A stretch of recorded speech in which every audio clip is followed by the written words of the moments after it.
Assalamualaikum warahmatullahi wabarakatuh. Alhamdulillah, sahabat-sahabat yang dimuliakan oleh Allah Subhanahu wa taala. Saya sekarang berada di Desa Baruga, Kecamatan Karamat, Kabupaten Buol, Provinsi Sulawesi Tengah. Kedatangan saya di tempat ini serangkaian undangan pemerintah desa untuk menyampaikan ceramah agama dalam rangka pelaksanaan halal bihalal 1443 Hijriah. Kita dengar suara elektron. Ternyata pelaksanaan halal bihalal di berbagai tempat yang saya hadiri, yang saya datangi, berbagai macam model. Ada yang kita disambut dengan orbana, kulintang, ada kita mendengarkan hiburan-hiburan sama persis dengan pelaksanaan pesta pernikahan.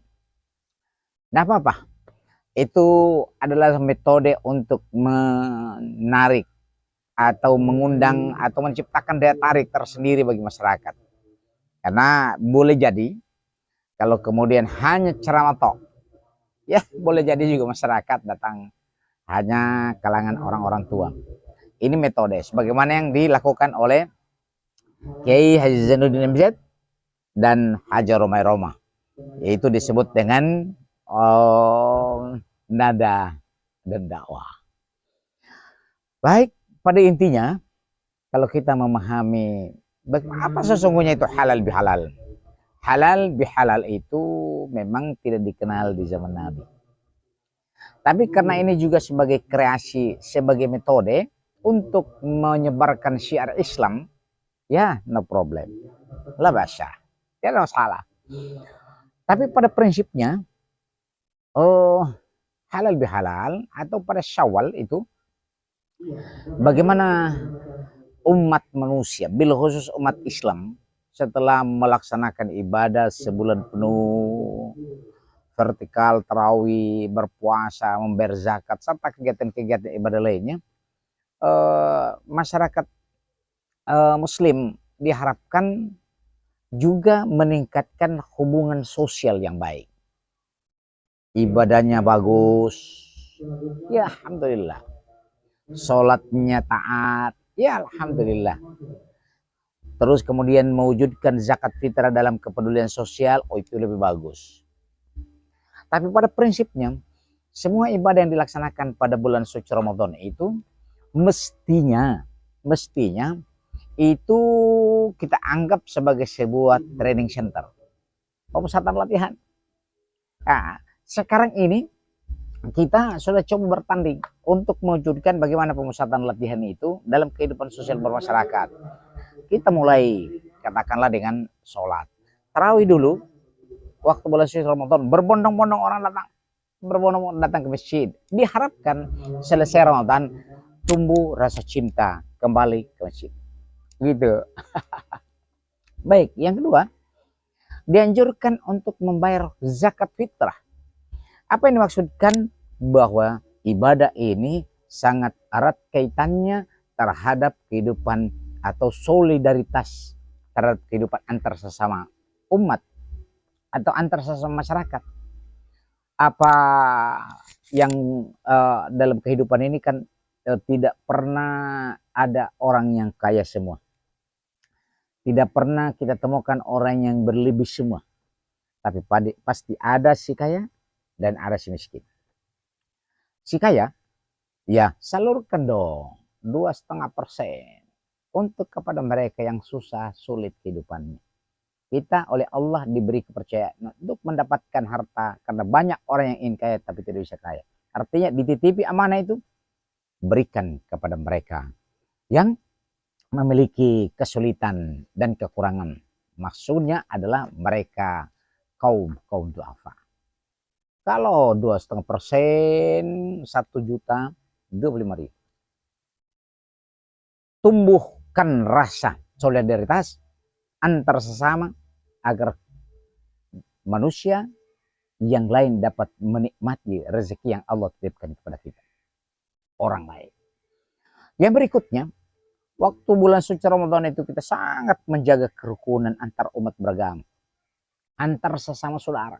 Selesai sholat, datang, selesai ketemu dengan, maksudnya adalah jangan sampai di antara kita ada yang tidak bagus hubungan sosialnya. Hubungan sosial, persaudaraan. Jika kita dalam keadaan emosi, Allah mengatakan wal kadzibinal ghaid, tahan amarahmu. Jika orang pernah berkeliru, melakukan kesalahan atau pernah cekcok, Allah menyampaikan wal afina 'anil nas. Dua perbuatan itu oleh Allah memberi label wallahu yuhibbul muhsinin. Wah, luar biasa ini. Apalagi dari refleksi perbuatan sholat, puasa yang kita lakukan itu di bulan suci Ramadan yang kita lakukan itu, paling tidak sudah disiplin dalam setiap urusan. Disiplin bekerja, disiplin masuk kerja. Jika orang di kantor, ada waktu-waktu yang telah ditetapkan.